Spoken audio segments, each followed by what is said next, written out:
hashtag Latinos Vote and hashtag Latinos Engage. And now I'd like to invite our panelists to the stage, starting with Dr. Matt Barreto, Faculty Director of the UCLA Latino Policy and Politics Initiative, and also a participant in one of the Latinos in Society program's first programs in Aspen, which was focused on unleashing Latino civic potential. And you all should have that report on your seat, which is still very relevant to today. Next, I'd like to invite Daniel Garza, who's president of the Libre Initiative, a nonpartisan, nonprofit grassroots organization.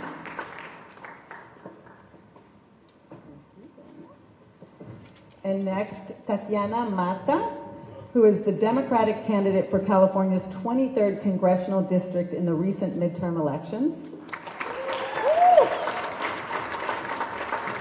And last but absolutely not least, Tom Perez, the first Latino chair of the Democratic National Committee. And I'm proud to say, a Riddell Fellow of the Aspen Institute.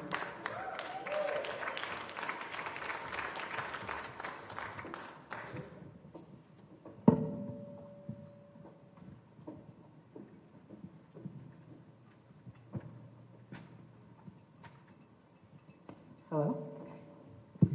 So now, for those of you who got the early invitation, I'm sure you can imagine that I'm actually not Mariana Atencio. I'm not an award-winning journalist, unfortunately. She's been out covering the caravans for weeks, if not months, and was unable to pull herself away. So I'm pinch hitting, and I hope I can do my best to fill her very big shoes. So we're going to dig right into this conversation with our panelists. I'll have some questions for the whole panel. It's really meant to be conversational. Anyone chime in to any questions if you feel like answering them, and also feel free to chime in and add on to answers that your fellow panelists may have. So, early numbers from last week's midterms elections indicate record Latino turnout. Even so, it's still likely that the number is much smaller than the 13% of eligible voters, either registered or turned out. From where you sit, how did the Latino electorate do? Did they exceed expectations, or did they disappoint once again? Well, I can get started.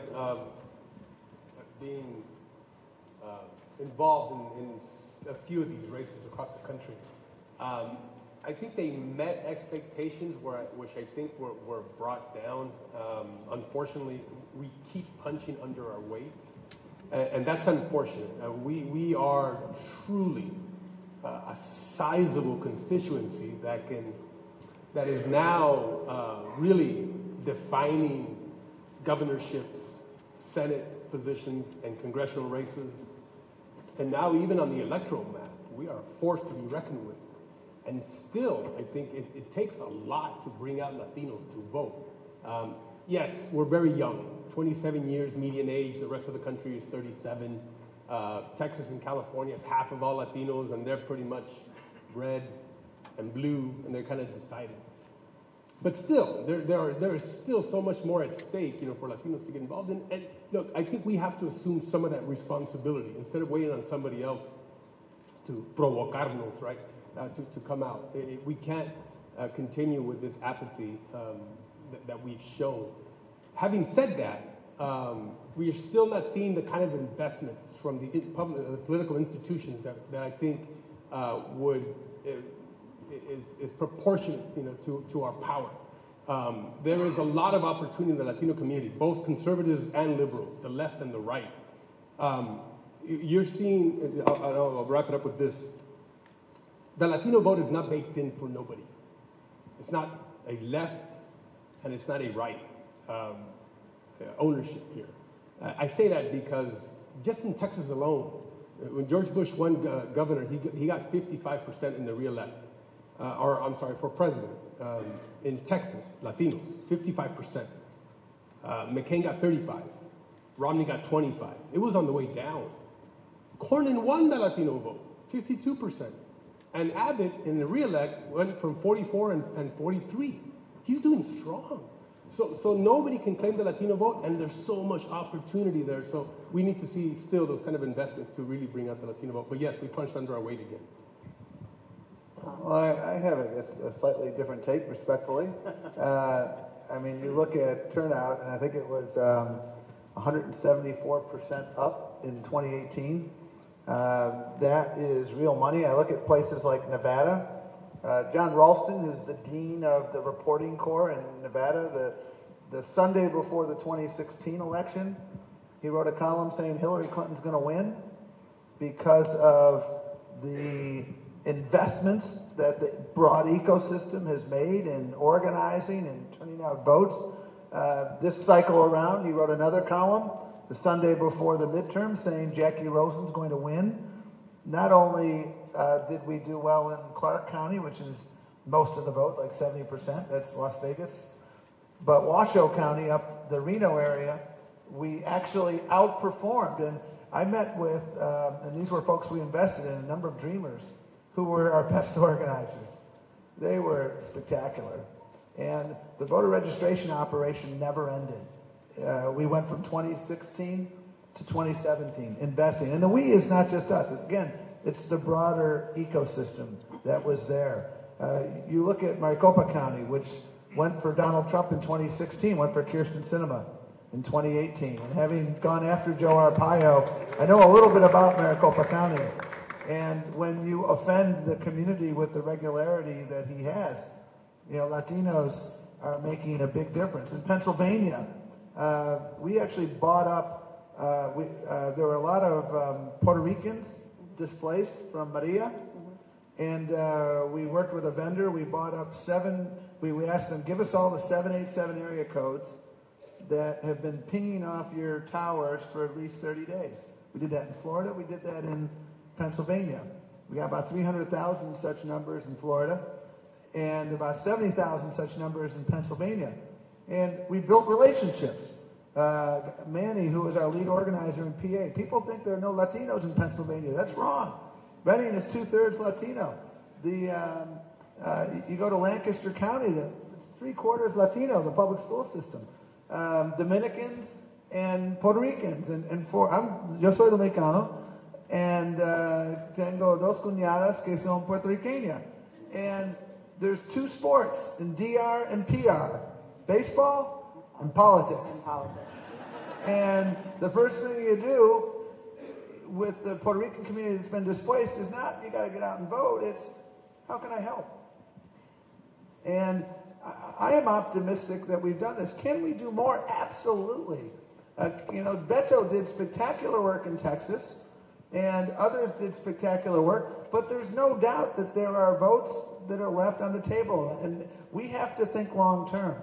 To those who are disappointed, Beto didn't make it to the mountaintop, I share your disappointment, but this has to be a long game.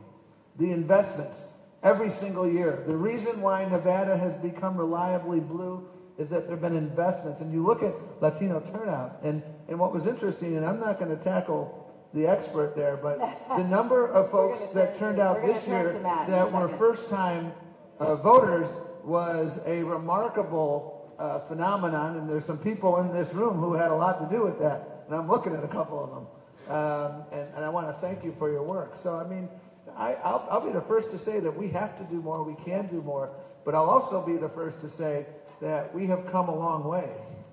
So I think we can all agree that we have certainly come a long way, and I definitely want to return to some of the tactics of both parties and get out the vote efforts. But I first want to turn to Matt for a second. You all released a report today which talked about the results in some key Latino states. And, do you want to share a little bit about those outcomes with us? Sure, yeah. So the report that the LPPI released today found that there was a significant increase in Latino ballots cast. As Tom said, nationally, 174% increase in the early vote, which was remarkable.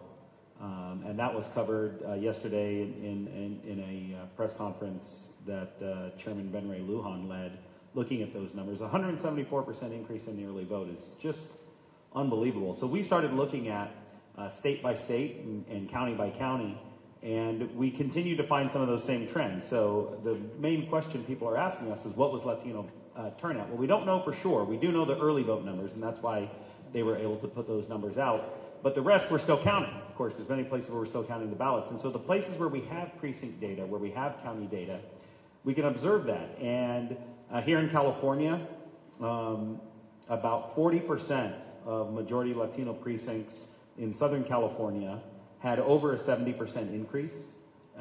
For non-Latino precincts, it was only 20%. So it was twice as high in Latino community. And many of those were responsible for California 25, up in northern LA County, and what we're seeing throughout all of Orange County. Turning was very, very high Latino turnout. So we are seeing those increases, not just in California. We saw the same thing in Texas that Tom just talked about, the border counties in Texas. From El Paso all the way over to Cameron and Hidalgo County, the entire border area had the largest percent increase in ballots cast from 14 to 18 of anywhere in the whole state.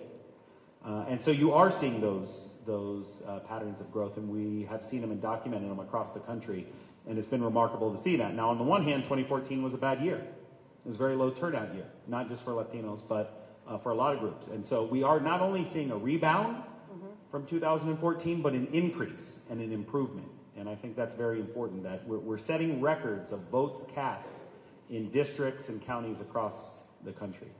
So there are all kinds of factors that could contribute to this. First of all, of course, there's the rhetoric that we hear, the very negative rhetoric that we've been hearing from this administration, which might be inspiring Latinos to finally come to the polls and to say enough is enough, as Gary said. There's this increased awareness of the Latino community and interesting and different strategies and investments from both parties in get out the vote and really reaching folks for this midterm election. And then there's been some exciting candidates that have been run that might also be bringing Latinos out to vote. So from where you sit, what would you say, how would you divvy it up? What's really driving this, what appears to be a pretty significant uptick, any way you put it, even though we don't know exactly what it is? All signs are pointing to best midterms ever. So I think as the only Latina... For Latinos. As the only Latina challenger against any, in any congressional race here in California, I took it hard to make sure that my campaign was a grassroots campaign, that I engaged a 35% Latino community that was just there for us to go and talk to. I think we forget that the way that we get to Latinos is just talking to them and inspiring them, telling them that there's hope, that we can flip a district, but we have to work for it. And work takes time, and not necessarily it's going to happen in 2, 4, 6, but it's going to happen if you put the effort and you build the structure to do so. And I'm grateful that the Democratic Party actually is investing in candidacies like mine. That, again, a very conservative district. I was running against the House Majority Leader, now minority. Thank you. Thank you for that. But, I was running in a very conservative district, but that didn't stop me. This Puerto Rican woman, born in the island. I've lived across in many states. My husband's military, but once we got to the Central Valley, we knew that was our home. So I decided to run for Congress because I want to make a difference. I didn't just want to stay back and not do anything. I wanted to be that voice for Latinos as well. I don't consider myself the Latina candidate. I consider myself being the candidate that happens to be Latino. And I think that in regards to strategy, we've worked really hard to knock on doors. A lot of candidates not necessarily want to knock on doors, but it's crucial in very deep red districts because you have to meet people and you have to make that connection with the mom and dad who they really just want to better education. They want health care for everyone. They want better jobs for their children. So to me, it was crucial to start building those relationships, to go door to door with our volunteers. We grew a base of volunteers just by strategizing on grassroots effort, and we work hard. That's fantastic. I have another question for you, Tatiana, specifically. So here you are in a majority Mexican community in terms of Latinos, but also a 30% Latino district. So like you said, Latinos weren't your only constituents. You had to reach out beyond the Latino community. And you're Boricua, so in a rural district. So tell me about the messaging that worked, and also whether it hindered or helped you being Boricua and Latina, or if that was a challenge. So I remember the election watch party. Actually, they brought in a Puerto Rican flag. That was how amazing our campaign was. It just wasn't about me being Puerto Rican. It was about me being the candidate that was going to drive that change to the 23rd district. So I told everyone that I was born in the island. You know, I am a proud Puerto Rican woman. My mom is right there in the corner. Oh yeah, hi Mom. And we're very proud of our heritage, but at the same time, we're all in this together. We're all Latinos, right? But we all have different backgrounds, and we think differently about life. So you have Latinos who are Republicans, and you have Latinos who are Democrats and independents. So how do you get to everyone? It's about talking about what connects us. So like I said, I discussed the issues with them. A lot of Republicans were saying, I'm voting for the Boricua. I'm like, yeah, that's exactly what I need. A lot of veterans, a lot of women, you know, being engaged for the first time in the 23rd because they thought there was a candidate right there, regardless of where she's coming from. She's just trying to connect with me. And I think that was a change. So yes, everyone knew. And actually, when I decided to run, a little bit after was the Hurricane Maria. It hit home because we couldn't, you know, hear from anyone back in the island, and it was so devastating to not be able to do more. But I decided to continue my campaign because I wanted to make sure that you know, we delivered the message of hope also here in Puerto Rico. So that they knew there was a Puerto Rican woman over here in the States that were going to fight also for them. So, yeah. Great. Daniel, I want to ask you, I know you are not the representative for the Republican Party, but you are a conservative Latino, and I know that you follow closely, and I'm going to ask both you and Tom, what the different strategies of the Republican and Democratic Party were in Latino Get Out the Vote, and what messages were resonating. And I particularly ask you in these times of such negative rhetoric by this particular administration, how do you overcome that in your efforts, and what strategies did you use to try and get out Latinos for conservative causes? So you're right, I'm not the Republican guy, which means I'm not beholden to the party, so I can be honest, right? We like honesty. Yes, absolutely. Look, I think they failed on driving a message that was very positive for them, which is the economy and jobs. I mean, it's a booming economy right now. We're estimating another 3% growth this quarter. Record unemployment for Latinos, for blacks, or minorities across the board, for women. Jamás en la vida had it so low. On Obamacare, or the Affordable Care Act, they really dropped the ball on that one. They didn't talk about it at all. Obviously, because they didn't get what they wanted as far as legislation. And I think they failed on that narrative, and they drove the narrative of the wall and, of course, the caravans and that whole thing. I think that speaks to the base. It didn't speak to the broad, middle of folks they can persuade over. And that's a shame, I think.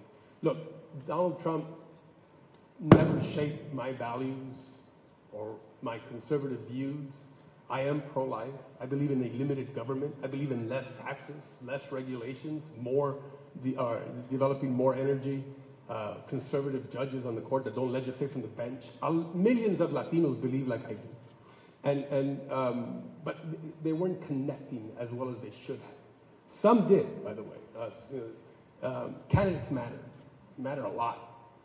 And some who do the investments and who go into our churches and to our Chamber of Commerces and the universities and make that connection, you're going to get incredible numbers. I mean, Chris Christie won the Puerto Rican vote, the Latino vote in New Jersey. Florida still does very well. Texas does very, very well with Latinos. With the Senate race, maybe, the exception.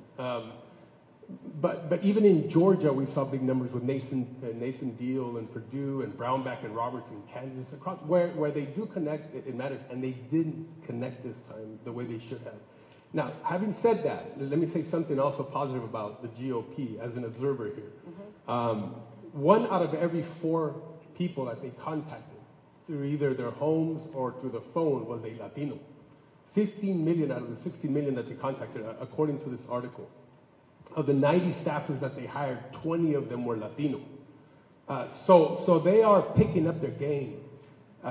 No longer, I think, is the party treating Latinos with this kind of indifference, or minorities with this kind of indifference that they had in the past, because the numbers maybe didn't register or matter, or because consultants told their candidates differently. Mm-hmm. They are upping their game, which is why the Democratic Party is upping their game, and they know it. And that's good for us. That's really good for Latinos, to be engaged by both sides, because you have to earn our vote like you earn everybody else's. Thank you. Tom, you have to earn the vote. That's true. Everyone has to earn the vote. I agree with that. Tom, do you want to tell us, first of all, you're the first Latino head of the DNC. How has that, if at all, influenced the strategies in this midterm election and in the future ones? Have you turned a page? Is there a new approach? And I'm going to add one other piece to that, and that is there has been criticism in the past that very often parties will mix all the funding and outreach to minorities writ large. And so is there if that's been a critique, what would you say to that? Sure. I've had the privilege of serving as a civil rights lawyer and working as your labor secretary under Obama.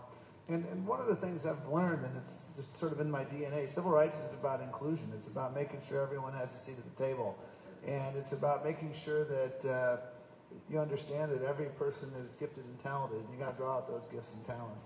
And what I am as excited about as any in this cycle is not simply that we had historic victories not just in the House, but in state houses and state legislative races and in other things. But it's how we did it. Our goal was to expand the electorate, to expand our reach. In the Dakotas, we didn't win the Senate seat, we didn't win the governor's seat in South Dakota, but we were organizing, we had organizers all over Indian country. The work I described in Pennsylvania and elsewhere, where we had folks on the ground in the Latino community listening. And the reason why Latinos vote 70% in the House races for the Democratic candidate is because we were fighting for their issues. I mean, you got a fundamental brand problem on the Republican side when you got a president who calls a judge, disparages a judge of Mexican descent, calls Mexicans rapists, is talking about the wall, is putting fear on the ballot. By the way, I think there's been one tweet from this president about the caravan since Election Day.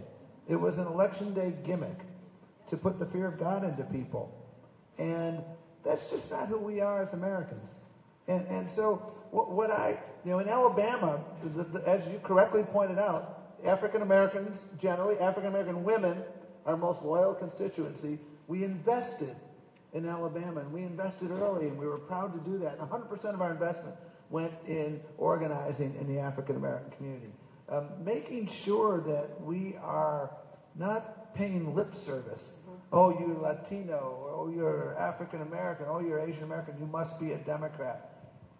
I think where we agree is you can't, when I hear people say, Tom, don't worry about Texas because demographics are destiny, that is fingernails on chalkboard for me.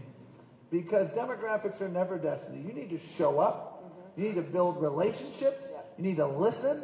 You need to be responsive.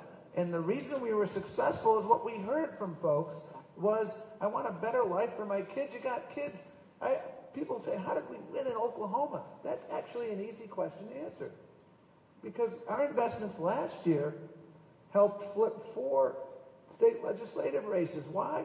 Because you got school children going to school 4 days a week in Kansas and Oklahoma because they've got single party rule, they've cut the budgets to the bone, and that's all they can afford. And a parent wants a better life for their kids.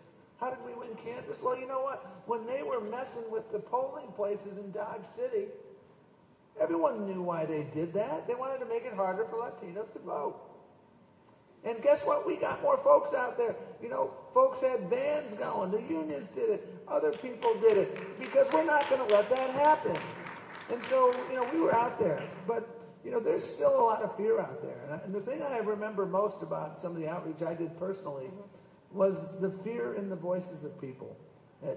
One person in East Las Vegas who said to me, you know, Tom, I know about the importance of voting in 40 days. This was a month or so before the election.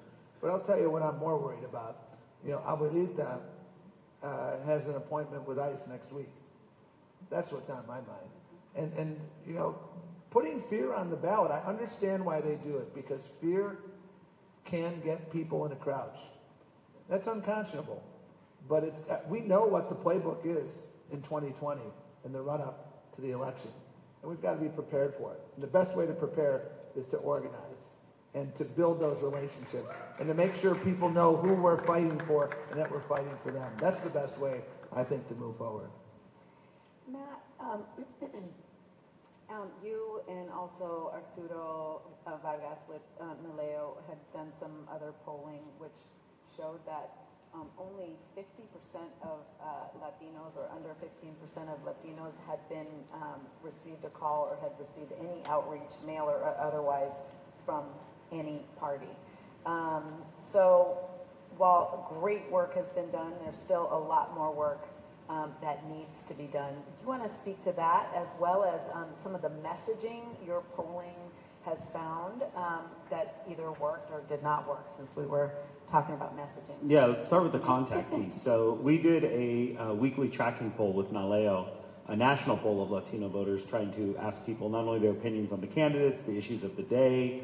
We were in the field during the Kavanaugh hearings, and so we were able to constantly get updated information on what did Latinos think about a variety of policy issues. But every week we asked them, has someone from a campaign contacted you? And so we started right after Labor Day, and we found that the rates were very low. It actually started at 40%. Only 40% had indicated that they had received contact during this election that there was a lot of excitement about and a lot of energy about. And so we continued to monitor that, and it stayed low for a long time. And both Arturo and I were talking about it constantly. And I think what happened was that as that was happening, as that was getting more attention, there was more outreach getting done. What I would say is it's unfortunate that it didn't start earlier in a larger scale. But it did end up closing, and we found by Election Day, 53% of Latinos in the battleground congressional districts said that they had been contacted.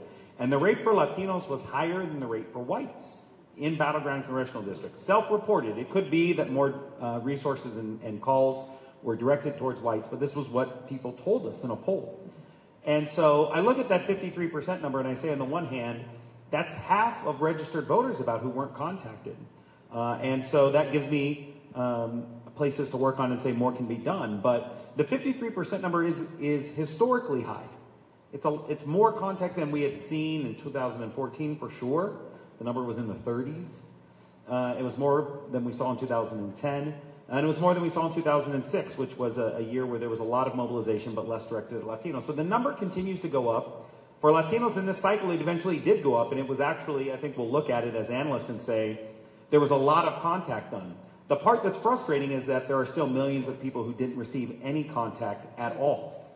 And that's not just true of Latinos, but for a lot of voters. And the reason is that campaigns start with, and Tatiana can talk about this, and Tom can talk about this, with these voter files, and there are people who are on the voter rolls. You guys might be some of them, although you're probably all very good voters. But there are people who are on the voter rolls who didn't vote in the last midterm election.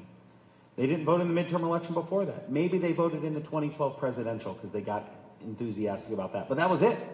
There are millions of people like this on the voter file who are there, they're registered, they got registered at the driver's license office or somewhere else, but they're not regular voters.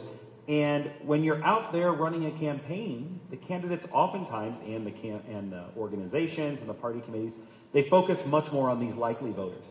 The problem for Latinos is that we need to break that cycle and say you need to focus on new voters, unlikely voters, voters who haven't been contacted. And I think that started to shift this cycle. I think the work that the DCCC did really started to shift that. They had a campaign that focused very heavily on low propensity first-time voters. And so you're starting to see that. But if we do more of that, if we throw away the likely voter model and we focus on people who haven't been contacted, those are the people who need to hear from us. And if we do that, I think that's when you're going to start to see these big changes, and you're going to start to see both parties get in and say, oh, look, these folks are voters. Let's go into this community. I mean, when I started doing this, people would say, why are you advocating for going there for votes? You know, look at the voter file. They only had 13 votes last cycle. I'll give an example from some of our other colleagues who are here in the audience from Ultimate, Jenny and Berenice, who ran a voter registration drive in the primary. And their voter registration drive in the primary here in California focused on some places where there was like 37 votes in 2014. In a whole precinct, 37. And so they went there and they talked to people.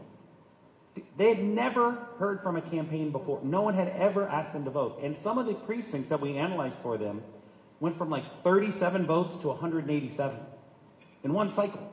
And that still meant there was another 600 people who didn't vote. They had 37 before. So when you do that work, when you go and do the outreach, it can work, but you have to consciously say, I'm going after voters who haven't been touched before. And it's so easy when you're in a campaign to go after the likely voters, that when we start changing that, we're going to bring so many millions of people into the fold, and more people will start going after Latinos. Let me just say something real quick. As one of the organizations that goes out there and contacts Latinos on issues, on policy, and even through Libre action on candidates, it's hard to get a hold of you guys. I mean, we're busy. We work. We work 9 to 5. We're often gone from the home. We have all the phone numbers of everybody in Nevada, and we call them all 4 or 5 times over. And they don't always pick up the phone. And when you go to their homes, 20% of the time, somebody answers the door. The other 80%, nobody's home, or it's the children or somebody else. So it's hard work too. It's not because of indifference. So I just wanted to make that point. Okay. Thank you. I think it's entirely because of indifference. Well, I mean, people who are, I mean, when campaigns look at the voter file and someone doesn't have vote history, they just put them in another bucket.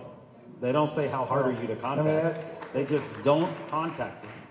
So we have to change that cycle, and I think it is changing. It is changing. yeah, the data from this cycle is as heartening as anything on your point. Because when I was talking about what I was most excited about was not only our victories, but how. What I was referring to is the folks who were coming out to vote. One of my least favorite terms in politics is the term prime voter. That's the high propensity voter, because that's the voter that is the low-hanging fruit. And this cycle, when you look at our investments, Doug Jones won Alabama because he had a numerator challenge, okay? In a typical statewide election over the quarter century before last year, African Americans were roughly 24% of the population that actually voted. He needed to raise that to 29.5%. How do you do that? You go and talk to voters who hadn't voted in a while. The New Georgia Project of Stacey Abrams, 2+ years in the making, was about finding folks who hadn't been engaged. That was a big part of why we had such a close election in Georgia, because you had folks who hadn't voted. That's what we have to do differently and better, and you see evidence that it is in place and working. But more work to do. Tatiana, So in rural communities like California's 23rd, we have 300 registered voters, but it's very rural. So like from a home to another home, you have to get in your car, you're canvassing, you get in your car, you go to the next home. So there are a lot of areas where canvassing and internet is not, accessible sometimes. So you have to physically take volunteers or people, canvassers, to those communities and push those resources, because if not, you're not going to reach them. So, and obviously money is part of any campaign. So these campaigns who do not have the amount of money to push mailers out all the time, they have to go out and canvass. So my campaign focused on getting the people out, especially in new registered voters and people who haven't voted before. What we did is there were Latino communities like Porterville up in kind of in between Bakersfield and Fresno. There's a lot of Latinos, so I went there. I canvassed with now Senator-elect Melissa Hurtado. Woohoo! I think she's the youngest Latina elected to the Senate in California. I'm so proud of her. If you're watching, I'm so proud of you. But we actually canvassed together, and we went to a lot of Latino homes. And when we went to Latino homes, we were, very comfortable speaking in Spanish, both of us. And I remember just going to a home, and I don't know if you all know, but the smell of Suavitel, right? All right. So I go in, and we open the door. This lady comes out. The smell of Suavitel hits me, and I'm like, is that Suavitel? And she just, yes, sí, muy bien. And then we started speaking in Spanish. So that opened the door and kind of lowered her guard a little, and we were there for almost 15 minutes, and we talked about it. She wasn't a voter, but we told her the importance of coming out to vote. Tell your children, tell everyone you can to come out to vote. The same, in different locations. If you have a smell that's a little unique, you talk about that. If the language is something that connects us, we go out there and speak Spanish. So there was a lot of canvassing, but a lot of connections made as Latinos, and I'm very grateful for that opportunity. So I want to just leave a question for you all to think about, but I would like to open it up to the audience for Q&A. But in the back of your heads, I want to conclude with what you think strategies and messages need to be for 2020, given all that you've talked about, and clearly purposeful, on the ground, larger efforts, reaching people. Those are some of the things that I've heard. But put that in the back of your head, and then we're going to open up to the audience for Q&A. How's this working? Are there mics that are being passed around, or do you have questions for me? Okay. When's my drop dead? I need to know. I mean, we started a little late, so do I have to end on time? Or I know I've got to get you to the airport at 8:15. Okay. And I just want to say, while we're waiting for this question, it's pretty extraordinary that Tom Perez is here with us tonight, given what is going on with all the recounts. And it's really special, and we're incredibly grateful to have you. We're incredibly grateful to have the whole panel, but this is definitely extra. And he's getting on a red eye tonight, so some real dedication here. Good evening, everyone. My name is Ray Virtus. This question is for Tom. Tom, with the House turning over, the House flipping, what are your feelings about new leadership now in the Democratic Party? The fact that we heard this morning that Nancy is going to obviously run again, but we're hearing that there may be with the new representatives that she may have some difficulty, and also with chairmanships. Some of those chairmanships have lasted for a long time, and I think that as we look at many of the new voters, many of the young voters, they're looking for change in the party, and I'd like to know what your thoughts are on that. Sure.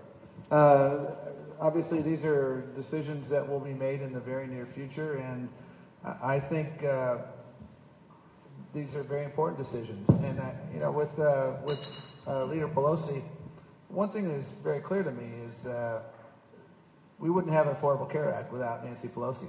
That's simply a fact. And that's one thing that members will have to weigh. The number one issue in America was health care. And we have to make sure we preserve coverage for people with pre-existing conditions. We have to make sure we bring down the exorbitant cost of prescription drugs. We got to make sure that Mitch McConnell can't implement what he said he wanted to do if he had a majority in both houses, which was to go after Medicare, Medicaid, and Social Security. And so the question presented, I think, for people who are going to be taking that vote is who's the best person to lead in those critical issues at a moment when you'll have new leadership on the House side. And again, I haven't weighed in on that. I'm simply outlining what I think those questions are. I think whoever the leader is, and if it's Nancy Pelosi, I know she's acutely aware of the fact that we need to bring in all of the party. The next Congress in the aggregate is 10 years younger than the Congress that is about to lead. That's remarkable in one cycle. And I think everybody recognizes that you need to make sure your leadership ranks, chairs and other key positions reflect that. And I'm confident they will. And I think there's a unity of purpose. The reason we won so many seats in so many different areas is because people understand that the American people want results. And we have to walk and chew gum. We have to deal with the healthcare issue. We've got to make sure that our kids have access to a quality education. We've got to deal with the dreamers and give them an opportunity to dream. We've got to deal with the issues that I outlined before with Medicare, Medicaid, Social Security. We also need to make sure we have guardrails. I mean, there have been no guardrails. A big reason we won the congressional race was because we need guardrails. I think we can do all of this, but we have to make sure that all of the folks who are doing it have that unity of purpose, that they're moving forward in I think, in a very purposeful way. And I'm confident that that's going to happen. So I can't see very well. There's one over here. Yeah. Okay. Oh, hello. Eli Flores, California Director with Naleo Educational Fund. I do want to give a shout out to all the organizations that did the Get Out the Vote campaigns on the ground, Altamed, Naleo, Mi Familia Vota. We obviously are not funded by any political party, but we do it for the mission of getting Latinos out to vote. I have a few questions, but I'll try to narrow it down to one or two. First question is, obviously we're, now post 2018, but 2020 is around the corner. So I want to know from your perspective, what can nonpartisan organizations start doing now to really prepare for the Latino vote in 2020? Also want to plug in that the census is also happening in 2020. Yeah. So we definitely want to advocate that everybody think of not just election, but the census in 2020. So one is, what can we do as nonpartisan organizations on the ground to get ready for the 2020 election? But two is, we also ran a national voter protection hotline. We saw a lot of issues nationwide around issues with Latinos at the polls, even here in California. And so I'm wondering, specifically for Tom, what is the DNC sort of doing to really look at 2020 and the potential voter issues that we may have in 2020, and what is the DNC doing to prepare for that and to advocate for Latinos to not have issues at the polls in 2020? But thank you all for your time tonight, and I really appreciate you being here. Thank you. So the first one. Let me just say, I know what we're going to do. Policy is all important to us. I mean, yes, the politics, but you really do the politics to get to the policy. I mean, if you support a candidate or oppose a candidate, it's because of the policy. And we feel it's important to, I'm tired of both sides complaining about immigration. And I don't care, what they have to say about it. I want a solution, man. I want consensus. I want them to come together on DACA. Let's govern. Enough of the complaining. And that's what we want. We're going to drive that. It's going to be our number one priority for us. Second, free trade is a big deal. And right now, we have a concern with the administration as to where they're headed with free trade. Free trade is about jobs. It's about less prices for products and services. It can generate a massive amount of wealth and opportunity and jobs, especially for Latinos. That's going to be a big deal to us. I think it's also critical that we engage on issues that matter to Latinos in order for them to get engaged in political races. Because if they have no interest in the policy, then why are they going to vote? And sometimes I think we get so focused on campaigns and elections, we forget what the prize is, which is policy. and it's the impact that it has on our lives, and how policy can either generate wealth or create poverty. So that's going to be our focus, and hopefully that can generate more engagement within the Latino community when 2020 comes around. Tatiana, do you want to talk about 2020? I'm so sorry.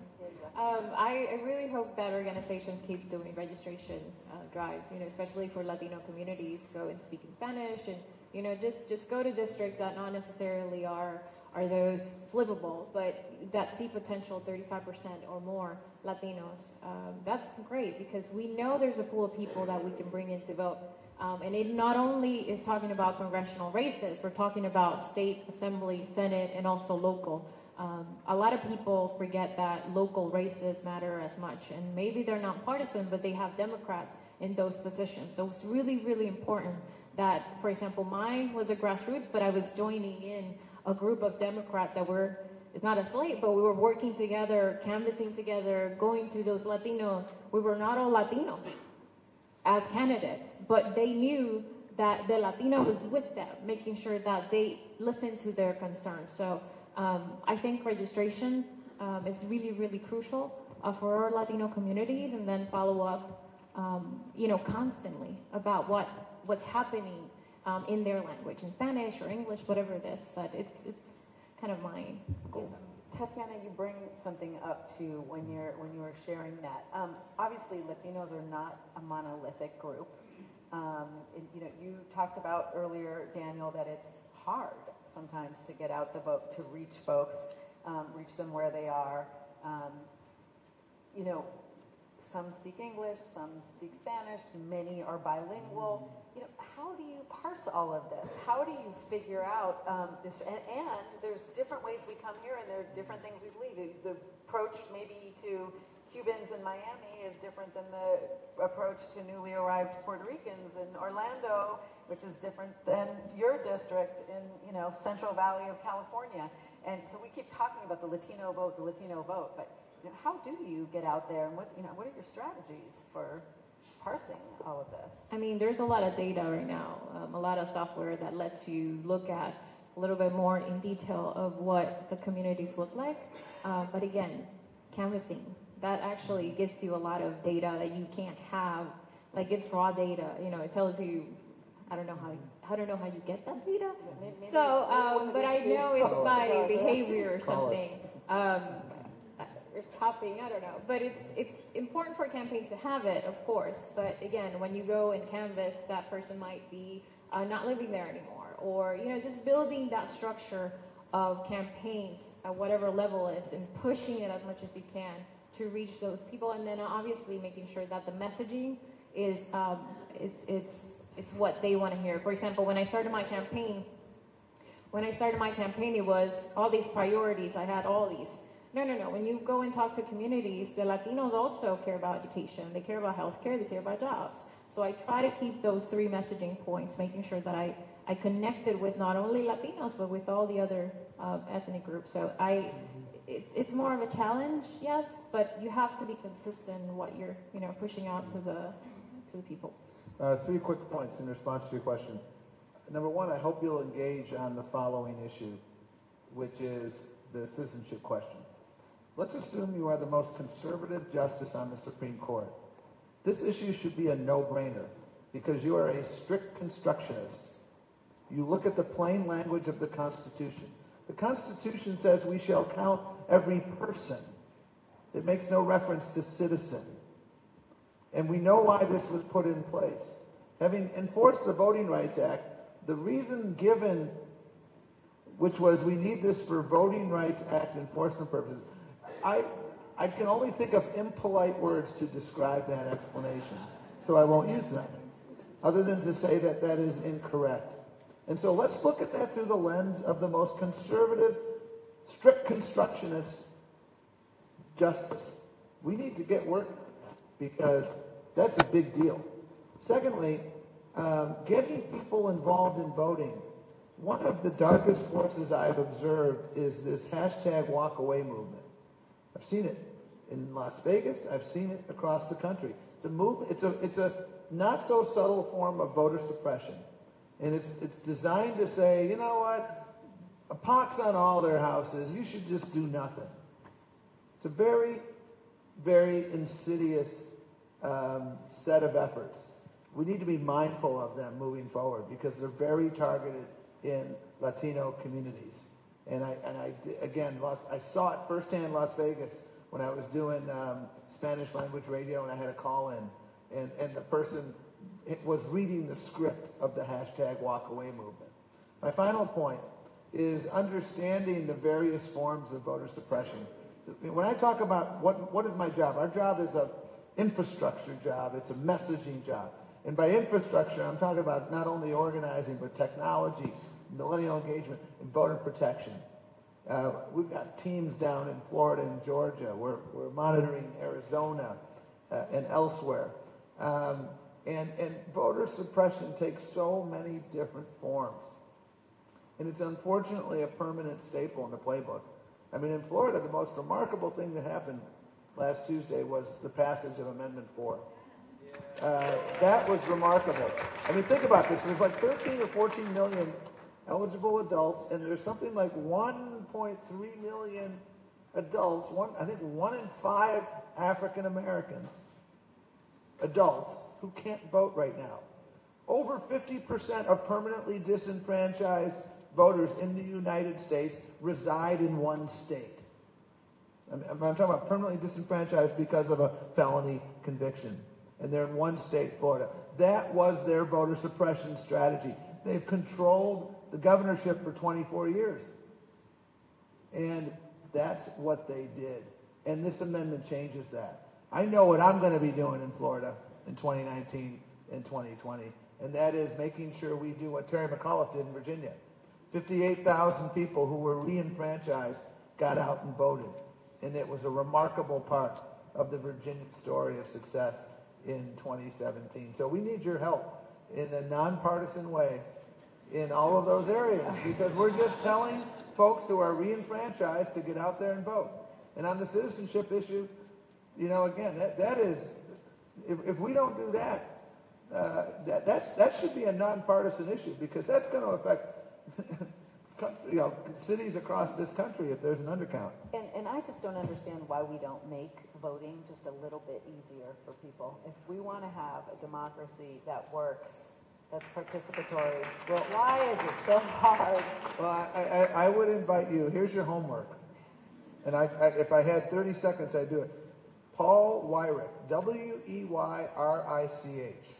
Google that name and Google Paul Weyrich Gugu. Okay? You will get a 41-second video, audio and video, of Paul Weyrich, who is a godfather of the modern conservative movement, saying, I don't want more people to vote. Elections have never been won and lost by a majority of people. And quite frankly, this is not a paraphrase, folks. Paul Weyrich, Weyrich. Elections, quite frankly, he says, I want less people to vote. And that's what has taken place in so many states across this country. I've prosecuted these cases, and I leave you with the record evidence in our Texas voter ID case. Over the course of, I think, 10 years, there were something like 44 million votes cast. And there were 2 reported incidents of non-citizen voting and 0 reported incidents of in-person voter fraud. That wasn't my evidence. That was the record evidence. And yet you had to drive 120 miles to get a voter ID.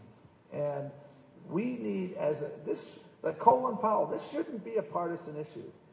It really shouldn't. We should make it easier for eligible people to vote, not harder. And that is something we are going to redouble our efforts on because it is a permanent staple, unfortunately, in the playbook of the other side. So I am worried about getting you to your flight. So while I would love to open this up to many more questions from the audience and several more that I have, I'm going to ask you guys to return very briefly, as quick as you can, in one sentence, top priority, either a message or a strategy, not both, one or the other, you choose. each one of you going down the line for 2020 and Latino outreach? Making sure America works for everybody. America, our immigrant tradition is what has always made America great and what will always make America great. America is great when America is good. And that's what we're going to fight for, a good America. That's when we're great. I would say, you know, there's going to be, with the 2018 elections, a lot of Latino candidates that are going to come up to run in 2020. Just supporting them, starting, you know, early on, making sure they have the resources they need, because that's going to make a difference in, again, local, state, and federal level races. It's important that they have those resources to fight against a machine. You know, it's a machine, a lot of millions of dollars. So if you want Latinos to go out there and talk to the communities, they need to get investment into those races. The polarization is intense right now, and I would call on Latinos to hold both sides accountable and call on them to reach sensible, bipartisan solutions to what is impacting America. Forget about elections for right now. Right now is the time to govern, and whether it's, you know, what we're going to do with healthcare, whether you're for school choice or not, whether you know, taxes are too high or regulations are too much, we need more energy. DACA, this is one where we agree on, man, and this is where, like I said, I'm just tired of both sides moving to their base. They need to lose to come to the middle so we can move forward as a country and resolve this issue. But it's going to take consensus. One party doesn't define what law is. They both have to come together. It's called pragmatism. And it takes, I think, civility, and it takes reasonable people to call on both sides to come together and reach consensus.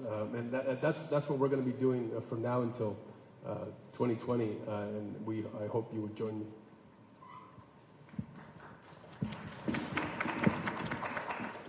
I would say it's not necessarily a 2020 issue, but what comes next is to keep organizing and to keep working. I'm reminded of a conversation I had with my friend Ben Motoroso, who's here, who Gary acknowledged, who has said, it's not about this election, it's not about the next election, it's about constantly being present in the Latino community and organizing to get people involved. And at some point, that will pay off for whoever side wants to take advantage of our voters. But we need to constantly be involved. We need to say, where do we go from here? We had a good result. We had a lot of votes. It was very empowering to see. But there was, as we said earlier, a lot left on the table. So if we're constantly present, if we're in the community, always organizing, always trying to work, not just in August, September, and October, but always, I think that will be powerful, not just for 2020, but beyond. Wonderful. Well, I definitely feel hopeful that all of the efforts that you've all been putting in has made a difference, and we have to just keep up the momentum. I want to join me please in thanking our wonderful panelists. And now I'd like to invite Sonia Diaz, from the Executive Director of the UCLA Latino Policy and Politics Program, to come up to the stage, followed by Hector Barreto, Chairman of the Latino Coalition and a board member of the Aspen Institute Latinos in Society Program, to help us close out. And we can exit the stage.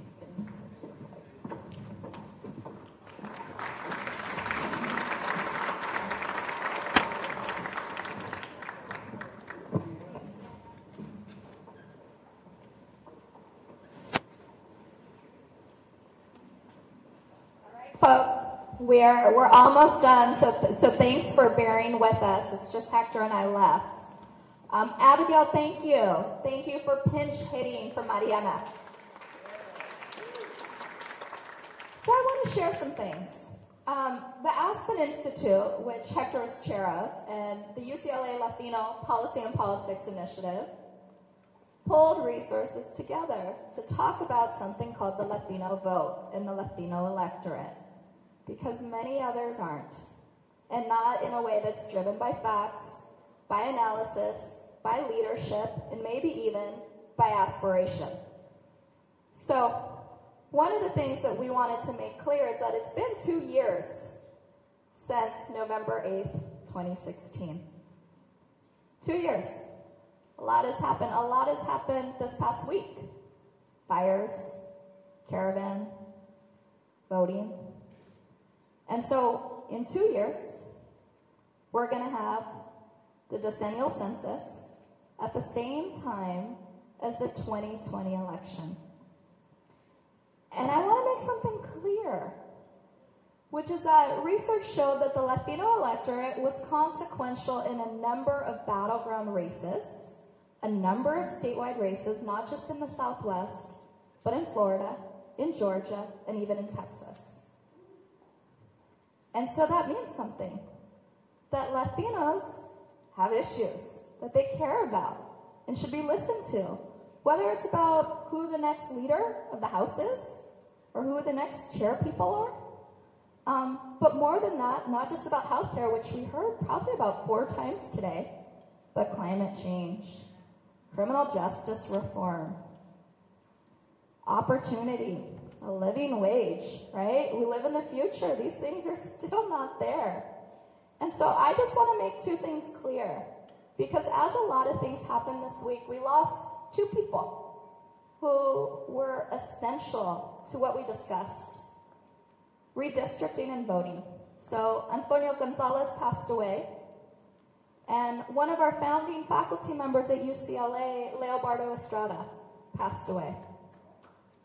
And to me, I want to talk about something, because this panel is Leo policy. Leo's analysis and data was consequential in the creation of Latino majority-minority seats.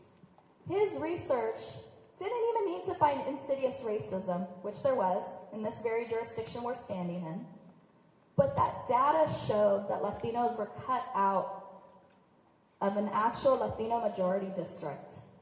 Leo's research transformed the ways in which we think about the census and demographics, and how we do data to talk about healthcare, how we do data to figure out what the Latino gross domestic product is. You guys are wondering? We're 7th in the world, after France and before India. And so I just want to leave with 2 things in true Leo fashion. We have to partner. I partnered with Abigail and Maria at Aspen because I couldn't do this alone, and frankly, no one should. We have to advocate with diligence and with facts. Again, facts, data, evidence, things that are undermined and in question. That should tailor policy. And frankly, that should tailor politics. And we need to leverage whatever assets we have. And I'll say this, because divisive rhetoric, regressive public policy, and yes, that also started in California, and state-sanctioned violence against Latinos, against Black bodies, against Native Americans is not only unlawful, not only illegal, and even criminal, but it makes us all worse off. So I want to thank you all for spending your time to talk about something that no one's talking about factually, which is the Latino electorate and issues that Latinos care about beyond and including immigration. And I want to say that when we brought in this national narrative, we make sure that we have vested interest in not only leadership. How many millennials are in the room? Yeah, right? 6 out of 10 Latinos are millennials. But that we vote and we also run. So thank you for being here. We look forward to continuing to collaborate. And here's my colleague, Hector Barreto. Gracias, Sonia. Thank all of you for being here tonight. I thought this was a great discussion. You know, I know a number of people that are in the room, And I think a lot of viewpoints are covered here. And I want to thank UCLA very much for partnering with the Aspen Institute. By the way, I'm not the chairman of the Aspen Institute. I do serve on the advisory board, and I'm very proud of being part of the Aspen Advisory Board, because I think that what we did here tonight is an example of the kind of conversations that need to be going on between now and 2020 and beyond. In fact, all of us can really lead in that way. We're not always going to agree on everything, but for those of us that have spent any time in Washington, there's an old saying in Washington, there are no permanent adversaries, there's only permanent interests. And tonight, we talked a lot about those permanent interests. We all care very deeply about this beloved community of ours and about this country that we're all very, very loyal to and care very much about. There's been a lot of information that has been disseminated tonight. I want to also invite you to visit us on our Aspen website and get more information. We're going to be updating information.